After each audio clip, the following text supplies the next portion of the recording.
नमस्कार मैत्रिणी, मंजू क्रिएशनमध्ये तुमचे सर्वांचे स्वागत आहे. तर आज तुम्हाला काही मी टिप्स सांगणार आहे.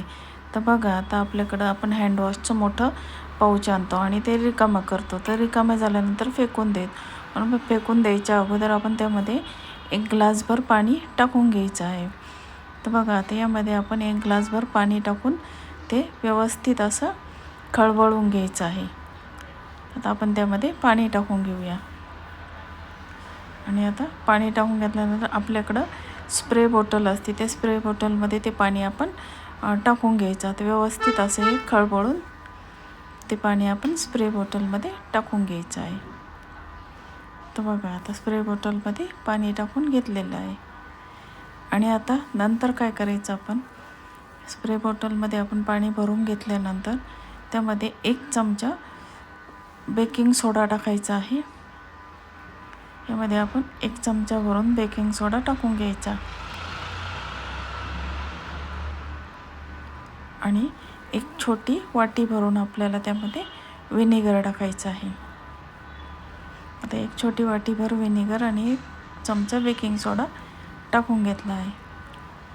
आणि आता हे तर बघा, आता याला झाकण लावून टाकायचं. आपण झाकण लावून टाकायचं, 5 मिनटं तसंच ठेवून द्या, कारण ते वरती आलेलं असतं.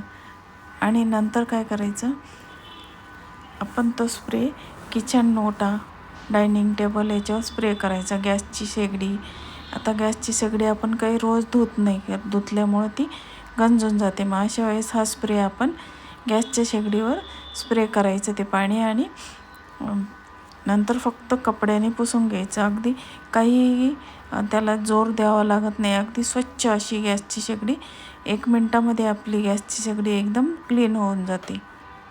तर बघा, स्टीलची असो कोणतीही शेगडी असो आपली गॅसची, ती एकदम स्वच्छ होऊन जाते. आणि आपल्या गॅसच्या ज्या स्टाईल्स असतात त्यासुद्धा या पाण्यामुळं स्वच्छ होऊन जातात. त्याचं फक्त एकच स्प्रे बॉटलने स्प्रे करायचं आणि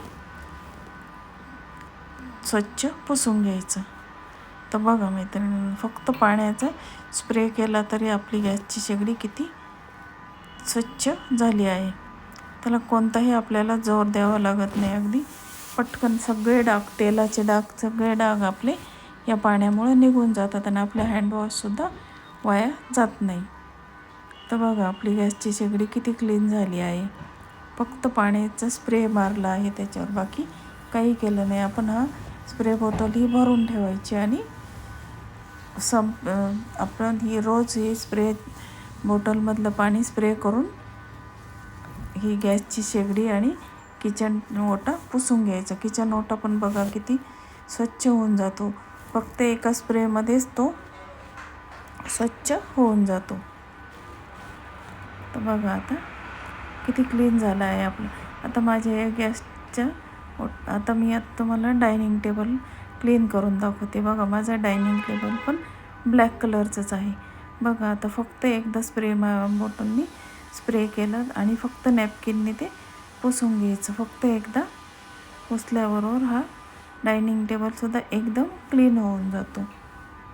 डायनिंग टेबल, किचन ओटा, गॅसची शेगडी सर्व काही आपण याच पाण्यानेच आपण पुसून घेऊ शकतो. आणि अशी ही बॉटल आपण भरून ठेवली तर ती आपल्याला 15 दिवस सहज पुरते. खाली फरशीवर आपल्या किचनमध्ये जे डाग पडतात ते डाग पण निघत नाही. तर ते असे स्प्रे करायचे. आणि आता माझी दुसरी टीप आहे की आपण स्वयंपाकासाठी असं स्टीलच्या एका जगामध्ये पाणी भरून ठेवायचं. काही जण प्लॅस्टिकच्या ह्याच्यात भरून ठेवतात. प्लॅस्टिक हे शरीरासाठी चांगले नसते, त्याच्यामुळं आपण ही जगामध्ये पाणी भरून ठेवायचं. स्टीलचा जग आपल्याला हा रोज घासता पण येतो. स्टीलचा जग घासता येतो. आणि काचेचा जग वापरला तर तो आपल्याकडून फुटण्याची शक्यता असतो. त्याच्यामुळं आपण स्टीलच्या जगचा वापर हा स्वयंपाकासाठी पाणी घेण्यासाठी करायचा आणि तो दररोज घासून भरून ठेवायचा. तर बघा, आता माझी तिसरी टीप आहे की आपलं काम झालं की आपली जी तेलाची किटली असते तर ती आपण एक कपडा करायचा आणि त्या कपड्याने तेलाची किटली स्वच्छ अशी पुसून ठेवून द्यायची. त्याच्यामुळं खाली बिलकुलही डाग पडत नाहीत आणि किटली पण आपली स्वच्छ राहते. आणि याच्यात हा कपडा आपण रोज धुवून टाकायचा. तर बघा अशा प्रकारे एक कपडा करायचा आणि त्या कॉटनच्या कपड्याने किटली रोज पुसून घ्यायची.